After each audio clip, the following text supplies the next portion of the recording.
Buenos días a todos. Como comentaba María Inés, este es un trabajo que hemos desarrollado al interior del Grupo de Gestión Integrada para la Salud Mental desde aproximadamente noviembre-diciembre del año anterior y que pretende, digamos, dar avances como en esta ruta de trabajo que el doctor Ramírez ya mencionaba, la doctora Meli Barragán y el doctor Osorio ayer, acerca de generar instrumentos que permitan definir intervenciones basadas en evidencia, en este caso para el grupo de riesgo que tiene que ver con problemas y trastornos mentales. Así lo denominamos este grupo, problemas y trastornos mentales. ¿Por qué? Porque, como lo mencionaba el doctor Molina, el tema de los trastornos mentales, pues claro que es importante, hay que gestionar el riesgo en los trastornos mentales, pero creemos que debe haber también un abordaje especial de los problemas, que son aquellas cosas que no se han constituido en una enfermedad mental, pero que claramente son un factor de riesgo y afectan las condiciones de bienestar y las posibilidades de relacionarse de las personas. Entonces, aquí hemos querido hacer como un especial énfasis. Siguiente, por favor. Entonces, solo para recordar qué es una matriz de intervención poblacional, es una herramienta básicamente para la gestión de las entidades territoriales, de las EPS, de las IPS, es decir, de los actores del sistema, que contiene tecnología basada en la evidencia, y este ha sido un reto importante para nosotros porque en lo que se refiere a trastornos, ahí tenemos evidencia y nosotros tenemos un trabajo adelantado muy importante con nuestras guías de práctica clínica. Allí se ha hecho una revisión exhaustiva de la evidencia y, como ustedes verán, estas guías están incorporadas en la matriz de intervenciones poblacionales, pero en lo que tiene que ver con promoción de la salud mental y con abordaje de los problemas mentales, no de los trastornos, sino de los problemas mentales, allí la literatura no es tan abundante y, digamos, no tiene la misma solidez, es literatura más gris, digamos. Entonces, este ha sido un reto importante para nosotros. Esta tecnología, digamos, no solo está aquella que está basada en la evidencia, sino aquella que consideramos que puede ser adaptada y transferida a nuestro país y que sirve para desarrollar acciones lógicas, coordinadas y eficaces para un grupo de riesgo en particular, en este caso, problemas y trastornos mentales. Siguiente. Los grupos de riesgo, el doctor Ramírez ya los mostraba, son todos los que ven acá. Y lo que tiene que ver con salud mental está en este recuadro de acá. Los problemas y trastornos mentales, que son los que veremos hoy. Hay otro grupo de riesgo que se llama trastornos mentales y del comportamiento debido al uso de sustancias psicoactivas. ¿Por qué se hizo esta diferenciación? Porque el tema de sustancias psicoactivas ha tenido como un desarrollo particular, ya lo mencionaba la doctora Cano también, tiene una política aparte, tiene una ley aparte, y ha desarrollado instrumentos también diferenciados, así que desde el Ministerio se definió que se iba a tratar como un grupo de riesgo aparte. Igual, también al interior de la Dirección de Promoción y Prevención, son dos grupos distintos los que manejan los temas. Nosotros manejamos problemas y trastornos mentales y el grupo de Convivencia Social y Ciudadanía aborda lo relacionado con consumo de sustancias psicoactivas, así que por eso tenemos dos grupos de riesgo diferentes. Y nosotros, digamos, colaboramos con un grupo de riesgo que es el de trastornos degenerativos, neurológicos y autoinmunes. Allí tenemos dos eventos importantes: epilepsia, y que si bien no es un trastorno mental, tiene unas comorbilidades importantes en salud mental y unos desenlaces muy importantes en salud mental, y demencia, que también es un evento de interés creciente en salud pública. Hoy vamos a revisar esta primera. La segunda se encuentra en desarrollo por el grupo que ya les comento, y les puedo adelantar que desde allí se abordan dos eventos, lo que tiene que ver con el uso problemático y la dependencia, pero bueno, digamos, hoy no vamos a ahondar en este tema. Y en lo relacionado con epilepsia y demencia, con epilepsia tenemos un avance muy importante, ya tenemos matriz de intervenciones hecha, ruta de atención, con los grupos de expertos que trabajan estos temas, y es una de las rutas que está en vías de salir por acto administrativo, ya que existe una ley, que es la ley 1414 del 2010, que solicita al Ministerio de Salud que esto exista, que se reglamente la ordenación en la prestación de los servicios. Entonces vamos a ver la matriz de intervenciones poblacionales ahora sí. te pido, este es un instrumento largo, que vamos solamente a mirar en algunos de sus componentes, porque tampoco queremos que este ejercicio sea de saturación, pero sí queremos que exista una comprensión global de cuál es la intención del instrumento y de las intervenciones que allí hemos recopilado. Entonces, lo primero es que estos son los componentes de la matriz de intervenciones poblacionales. Tiene dos. Uno, que tiene que ver con promoción de la salud mental y con la reducción a la exposición de a factores de riesgo común. Ya miraremos cuáles son los factores de riesgo que después de las discusiones técnicas hemos logrado definir. Y el manejo de las afectaciones, le hace problemas en salud mental y de las enfermedades mentales. Son como los dos componentes. Este más de promoción y prevención y este ya de manejo de la enfermedad y de reducción de la carga de morbilidad y discapacidad. Pasamos a la siguiente pestaña, por favor, a la descripción. Ahí. Bueno, este es un primer paneo de los componentes de la matriz y de qué cosas contiene. Entonces te pediría que aumentáramos... bueno, antes de esto, como ven acá, el componente 1, que es el de promoción y prevención, digamos, y el componente 2, que está más dirigido a la gestión del riesgo. Arriba.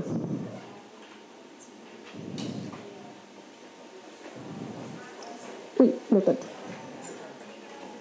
Por ahí es 75, miremos. Ahí, para ahí es más o menos... no sé si ahí es... Bueno, yo les voy comentando en un acto de fe. Te pediría que lo subas un poquito.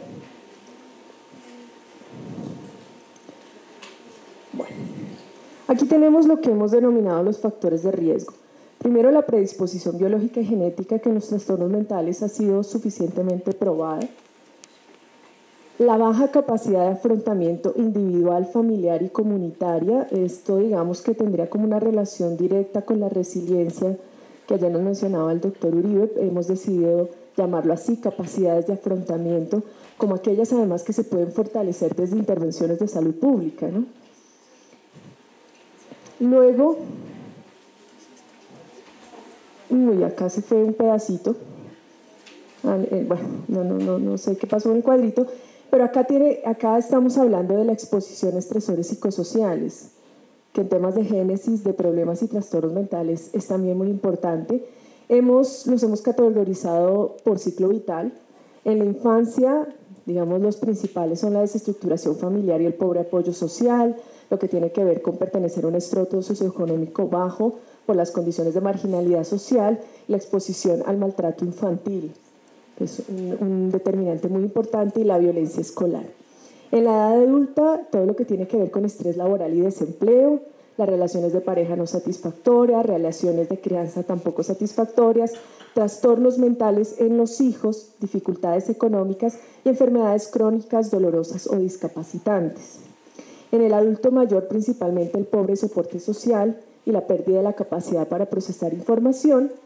Y en todas las fases del ciclo vital, dos estresores psicosociales fundamentales: la exposición a distintas formas de violencia, sea aquella que está asociada al conflicto armado, la violencia de género, la violencia intrafamiliar, los eventos catastróficos, que no son una forma de violencia, pero también un estresor psicosocial a lo largo de todo el ciclo vital, y las crisis vitales, aquellas relacionadas con el mismo hecho de existir, como por ejemplo el ingreso o la salida de la vida laboral, el nacimiento, separación o muerte de los hijos y la muerte o separación de los padres.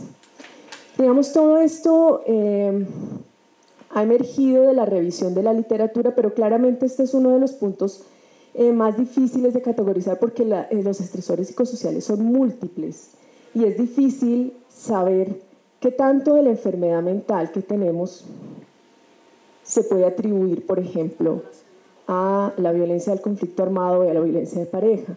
Esas relaciones de atribución en la literatura aún no están definidas, pero sí que sabemos que son importantes. Por eso están allí. Y tenemos, te pido por favor hacia abajo,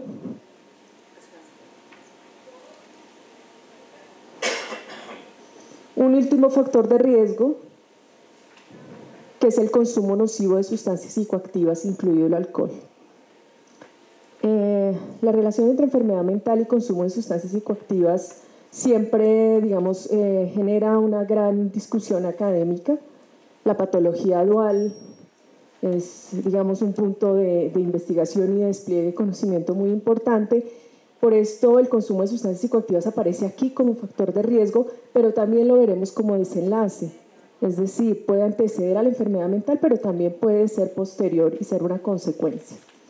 Te pediría que pasaremos a la segunda columna, en la parte de arriba. Tenemos como factores de riesgo intermedio aquello que llamamos afectaciones o problemas en salud mental, que es un poco lo que en la línea que el doctor Uribe nos presentaba ayer sería como la salud mental moderada y el languidecimiento, o sea, lo que está entre la salud mental plena y el trastorno mental, aquellas cosas intermedias. Entonces, definidas así como problemas relacionales que no pueden ser encuadrados dentro de un trastorno específico, pero que con frecuencia son objeto de atención clínica, ya que se asocian con un alto riesgo de desarrollar diversos trastornos mentales. Esto aparece en el CIE-10 bajo la categoría R55, R65, que son problemas potenciales psíquicos o psicosociales. Y nosotros hicimos dos categorizaciones que igual están a discusión. Uno es las afectaciones o los problemas en salud mental individuales, que tiene que ver como con estos deterioros en la calidad de vida, como la baja capacidad para creer o mantener relaciones sociales, disminución del rendimiento laboral o escolar, disminución de la capacidad de disfrute, todos estos síntomas como más inespecíficos que no constituyen un trastorno mental, y las afectaciones en salud mental colectivas, que para nosotros, digamos, hay como dos ejemplos emblemáticos. Uno, las respuestas en salud mental ante emergencias y desastres, que no es que en un desastre todos queden trastornados mentalmente, pero claro que se ven afectados en su salud mental y digamos si se exponen a un factor de riesgo. Y dos, los eventos psicógenos masivos o sociógenos masivos a propósito del episodio que tuvimos el año anterior en el Carmen de Bolívar, donde creo que la mayoría conoce, digamos, lo que sucedió, aproximadamente 700 niñas, digamos, para nuestros invitados internacionales, 700 niñas y adolescentes de un municipio cercano al Carmen, a Cartagena, tuvieron episodios que nosotros podríamos catalogar de síntomas ansiosos,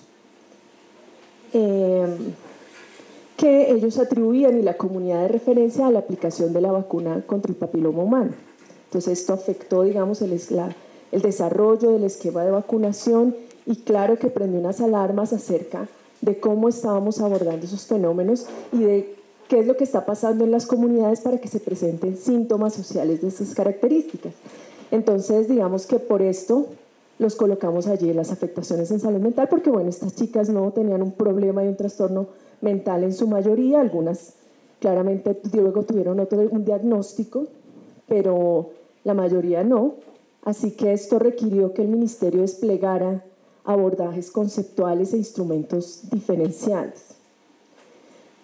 Lo que ven en los cuadritos blancos es lo que media entre un proceso y otro, digamos. Entre los factores de riesgo y las afectaciones en salud mental, pues ocurren cambios cognitivos, afectivos y relacionales.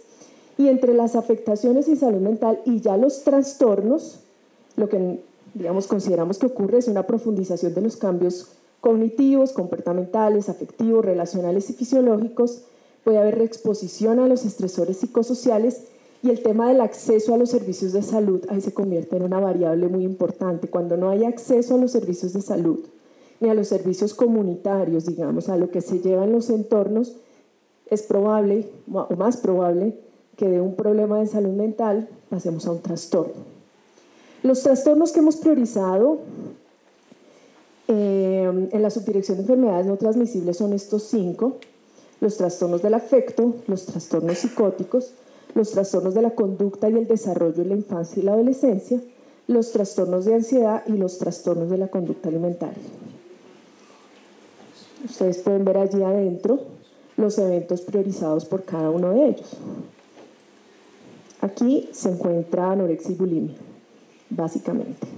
Esta priorización se dio por carga de enfermedad, por prevalencia, por importancia en términos de salud pública. La salud mental de los niños y adolescentes es fundamental, y también, digamos, algunos temas como los trastornos de la conducta alimentaria que afectan principalmente a adolescentes, niños y niñas, que además tienen, digamos, o han contado con un trasfondo de movilización social importante. Entonces, por esta razón fueron priorizados. Pasamos a la siguiente columna, por favor.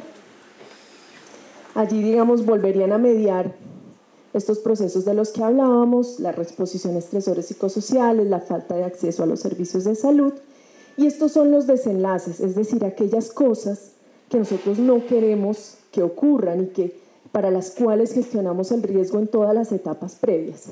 La primera, la conducta suicida, que es como uno de los grandes trazadores en salud mental y en salud pública.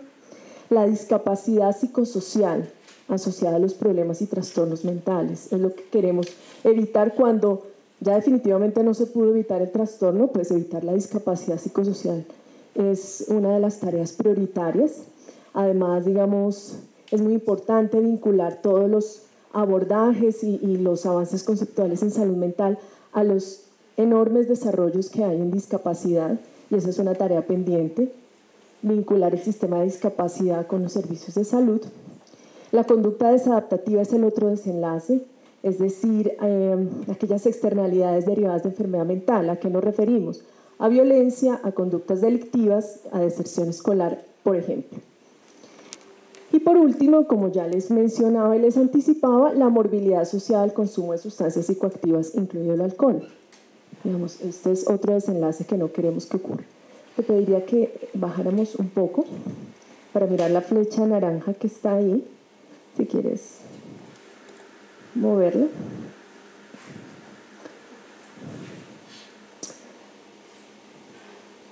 Para el abordaje de todas las acciones de prevención y gestión del riesgo, hay algunas poblaciones especiales que nosotros consideramos requieren intervenciones diferenciadas y requieren que sus rutas tengan características particulares y que sean desarrolladas también con instrumentos particulares. La primera es la atención y salud mental para víctimas del conflicto armado.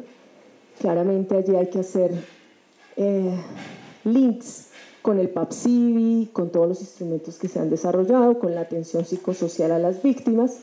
La segunda es la atención a salud mental para la población habitante de calle, en consideración a que existe una política de habitante de calle que se está desarrollando en el momento y que hay necesidades de atención en salud mental que hacen que, digamos, que requiramos posiblemente algunas herramientas diferenciadas, dado, digamos, como el bajo acceso a los servicios de salud. La atención en salud mental para población privada de la libertad. Aquí nos referimos a dos cosas. Uno, la población carcelaria, y a todos los requerimientos de la Ley 1709 del 2014, por el cual se reformó el sistema penitenciario y se crean establecimientos para inimputables y personas con trastorno mental sobreviniente, y allí, digamos, hay que adoptar y adaptar rutas de atención. Y el sistema de responsabilidad penal para adolescentes, que está a cargo del Instituto Colombiano de Bienestar Familiar. Y la atención en salud mental para grupos étnicos, donde definitivamente hay que tener otro abordaje, otras metodologías. Digamos, llegar, pues, todo requerirá adaptación, discusión territorial, pero en las poblaciones indígenas y en los otros grupos étnicos, claramente se necesitará otro tipo de construcción, además, que vincule las creencias culturales y, digamos, las maneras sociales de entender la salud y la enfermedad de una manera, digamos, más atenta. La siguiente página te pediría. Baja capacidad de afrontamiento. No. En la siguiente pestaña, la que está antes de esta. Bueno, como les mencionaba el doctor Ramírez, digamos, el punto de partida es el Plan Decenal de Salud Pública, así que en la matriz que ustedes van a tener a su disposición encontrarán en las primeras columnas, te pediría, no, si quieres déjala como estaba, al 50 que podamos, o no, al 75, que podamos leerla. Encontrarán en las primeras columnas todo lo que tiene que ver con las metas, un poco más para acá, por favor. La ponderación epidemiológica, las líneas de base para Colombia, las estrategias, metas y estrategias del plan decenal. Para este componente, esto es capacidad de afrontamiento. Para nosotros, digamos que el grueso de las estrategias y de las acciones de promoción de la salud mental se concentrarían acá. Por eso es que las metas del plan decenal son aquellas que tienen que ver con promoción de la salud y las estrategias, pues también con los entornos protectores para la salud, los entornos favorables para la convivencia y la dinamización, conformación y fortalecimiento de redes socioinstitucionales para la protección de la salud mental. Voy a centrarme más en las intervenciones porque si no el tiempo no nos va a dar, exactamente. Entonces, las acciones que nosotros creemos claves, el fortalecimiento de los vínculos padres-hijos y de la toma de decisiones conjuntas en la pareja. Para esto, digamos, hay programas que conocemos, se han desplegado y que han tenido un éxito, digamos, relativo, y pues no se han implementado, digamos, en todo el nivel territorial, pero sí en una buena parte, y por esto lo colocamos allí como posibilidades de instrumentos para ejercer estas acciones. En este caso, el programa de adolescentes gestantes en el marco de los servicios de salud amigables para jóvenes, que son unos servicios pensados más para la atención primaria, donde hay una atención diferencial a adolescentes y jóvenes. El programa de familias fuertes, donde se fortalece el vínculo parental y se apoya la resolución de conflictos al interior de la familia. El fortalecimiento de habilidades de resolución de conflicto y buen trato en los miembros de la familia, como los programas que desarrolla ICBF. La promoción de la lactancia materna, que nosotros creemos que es una acción promocional 1A.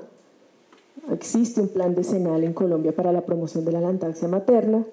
La promoción de habilidades de interacción entre pares y con adultos, entre pares pues, para los niños, como el programa ICDP, el Programa Internacional de Desarrollo de la Niñez, los programas de puericultura y pautas de crianza, los programas de promoción de la convivencia en el entorno laboral, la promoción de estilos de vida saludable en el trabajo, la promoción de la convivencia escolar, las estrategias de habilidades para la vida, pues esta es una estrategia particular, ¿no?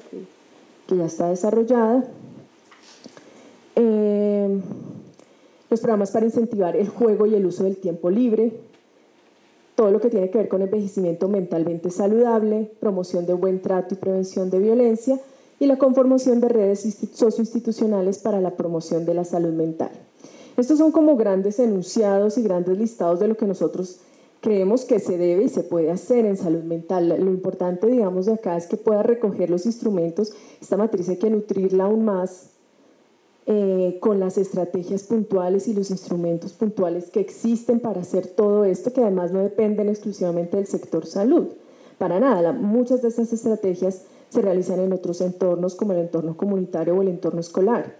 Entonces, digamos que allí es donde exigen la articulación intersectorial, uno de los grandes retos en salud mental y en salud pública en general.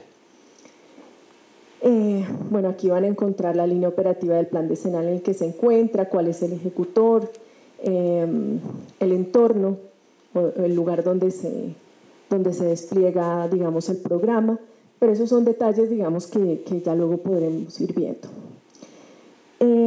¿Cómo vamos de tiempo? Perdón. ¿Bien? Ok. Acá, si vamos a morbilidad, por favor. La matriz de intervenciones tiene también como algunas pestañas que pretenden colocar en cifras la magnitud de los problemas que estamos abordando. Ok, lo estamos también. Entonces, aquí estamos viendo el número de consultas en salud mental de nuestro sistema de salud. Esto emergió del análisis de situación de salud que se elaboró el año anterior por la Dirección de Epidemiología y Demografía, y encontramos que el mayor número de consultas en salud mental se encuentra en Bogotá y la última en los territorios nacionales, que tiene que ver básicamente, claro, con la densidad poblacional, pero con las brechas de acceso, claramente. Pasamos aquí al lado derecho, por favor, y acá vemos la morbilidad atendida. Según la agrupación de causas, para este ASIS se agruparon los trastornos mentales con lesiones de causa externa, con accidentes, homicidios, suicidios. Aquí, digamos, lo que quería traer es que ha crecido de manera significativa la consulta en salud mental en el país, más o menos en un 50% casi, de 2009 a 2013, que tiene que ver seguramente con los registros, con la manera de registrar y con el pues. Claro. Si ya los médicos pueden escribir ese diagnóstico. Tal cual. Si se escribía, se cruzaba. Exactamente. Relacionándola además, en este caso de las barritas azules, que son las más visibles, con las personas atendidas por causa externa, que también aumentaron, ¿no? Los casos de violencia. Pasemos a la siguiente pestaña, la otra amarilla. Aquí tenemos lo que tiene que ver con suicidios, si quieres déjala así. En este caso, la consulta, digamos, el número de atenciones se concentró principalmente en Antioquia, y aquí los territorios nacionales empiezan, digamos, tienen registros, porque el tema de suicidio en comunidades indígenas es un tema preocupante, ¿no? Entonces esto también es de ASIS 2013. Intentos y suicidio. Y eso es sacado de los RIPS, esto es RIPS. Y si pasamos acá, que es una gráfica que seguramente ustedes conocen mejor, es la que viene del Forensis, que habla de la tasa de suicidios, más arribita, por cada 100.000 habitantes en los últimos 8 años, que se ha mantenido más o menos estable en 3.8 por cada 100.000 habitantes. Y si bajamos al mapa, que está a la izquierda, inferior, está, digamos, la distribución hombres-mujeres. Ya sabemos que los hombres cometen suicidio con mayor frecuencia, y los lugares del país donde las tasas son más altas, como en Tolima, en Antioquia, Arauca, Meta, Quindío. Tasas por 100.000 habitantes, ¿no? Están Putumayo, Amazonas. Pasamos siguiente a la discapacidad. ¿Ahí? Y aquí una gráfica de la discapacidad, de la carga de enfermedad generada por enfermedad mental, del estudio del CENDEX 2010, el último que acabó de ser publicado. Acá tenemos, después de la hipertensión, como lo comentaba el doctor Ramírez, depresión mayor unipolar como el segundo generador de carga de enfermedad en toda la población, hombres y mujeres de todas las edades. Tenemos en quinto lugar las agresiones. Los rojos son avisas por mortalidad, los verdes avisas por discapacidad, ¿no? Tenemos en el noveno lugar la esquizofrenia, con bastantes avisas por discapacidad. Y tenemos acá trastornos mentales y el comportamiento debidos al uso de alcohol, y en el lugar 20 las lesiones autoinfligidas. Es decir, tenemos 5 causas de las 20 primeras de discapacidad. Y pasamos finalmente a la que es la más densa de todas las pestañas de la matriz, pero acá lo importante, digamos, es poder entender la estructura. Tenemos también aquí una ponderación epidemiológica. Sí, la corres un poco más a la izquierda, por favor.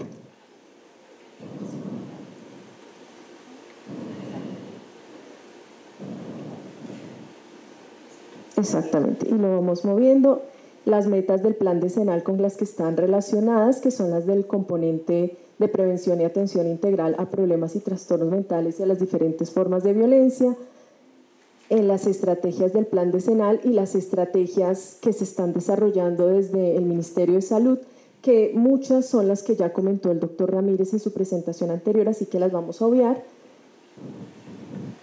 Y ya aquí hablamos de las intervenciones particulares. Vamos a mencionar, digamos que para efectos de la presentación solamente vamos a tomar el ejemplo de esquizofrenia para mencionar las intervenciones. Entonces te pediría que nos moviéramos un poquito más a la derecha. Como ustedes ven, está la continuidad, ¿no? Afectaciones en salud mental, que son las individuales y las colectivas, y las intervenciones que para cada una de ellas se despliegan en los entornos y en los servicios de salud. Aquí lo que vean en verde son los entornos, Lo que vean en azul es lo que se hace en los servicios de salud básicos y complementarios. Entonces, como les decía, está la secuencia: afectaciones en salud mental individuales y colectivas.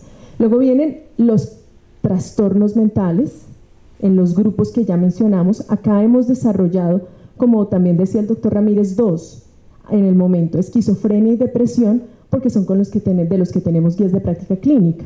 Entonces allí es donde tenemos una recopilación de la evidencia muy avanzada. Y bueno, para alcohol, que es del otro grupo de riesgo. Y luego tenemos los desenlaces. Entonces, como ustedes verán, acá están las intervenciones para suicidio y aquellas para discapacidad, conductas desadaptativas, y vuelve y juega el tema de consumo de sustancias psicoactivas y alcohol, que aparece como un desenlace, y ahí se enlaza con la ruta de trastornos por consumo de sustancias psicoactivas y alcohol. Digamos, estas rutas están permanentemente interconectadas. Entonces vamos a ver la de esquizofrenia, por favor, nos devolvemos un poquito. Exactamente. Entonces, en las intervenciones que se hacen en los entornos encontramos que esas son comunes a todos los trastornos, que realmente, digamos, la diferenciación grande está en las intervenciones diferenciales que se hacen en los servicios de salud, pero digamos lo que se hace en los entornos es común.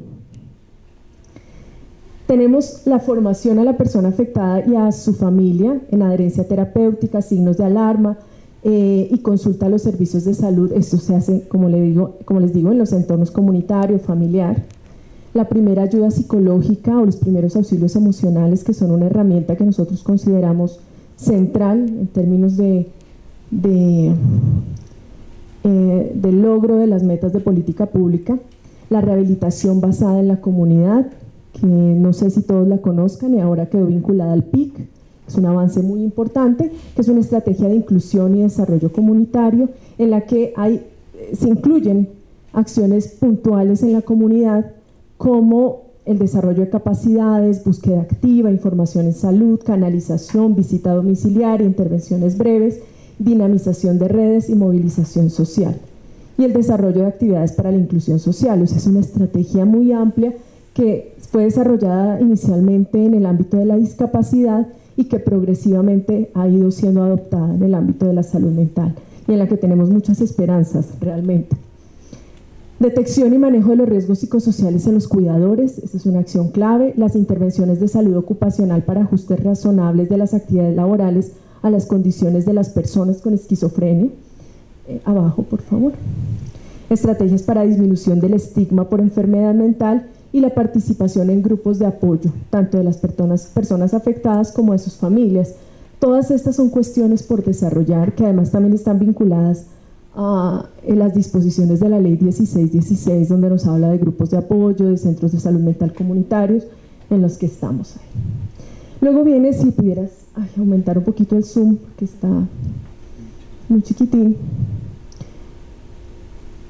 lo que tiene que ver con lo que se hace en los servicios. La detección temprana de sintomatología psicótica y enrutamiento a los servicios de salud. Perdóname, este es desde los diferentes entornos. No, esta es una actividad comunitaria que tiene que ver con los tamizajes. Aquí es donde se hacen los tamizajes. La detección temprana de atención oportuna de sintomatología psicótica en los servicios de salud. Aquí estamos hablando básicamente de la estrategia de MESHGAP. Descartar intoxicación por alcohol o sustancias psicoactivas o enfermedad médica de base. Digamos, ya empiezan a convertirse en las pautas clínicas que las guías de práctica clínica nos dan. Iniciar el tratamiento antipsicótico según MESHGAP, estamos hablando del primer nivel. Diagnóstico y evaluación complementaria del paciente con esquizofrenia según la guía de práctica clínica. Bajamos un poco más.